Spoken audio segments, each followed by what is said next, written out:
Hi guys, yan po. Nag-cut ako ng mga plants dito sa backyard namin kasi sobrang lago na po. Yan.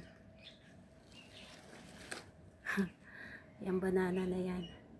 Wala nang bunga kahapon. Kinuha na po namin ang bunga niya. Tapos meron pang isa doon. Yan.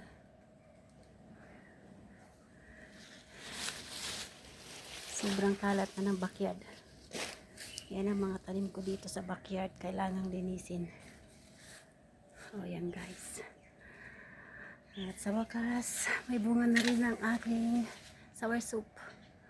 Ayan, meron na siyang bunga. Meron pa din. Ito guys, lagundi.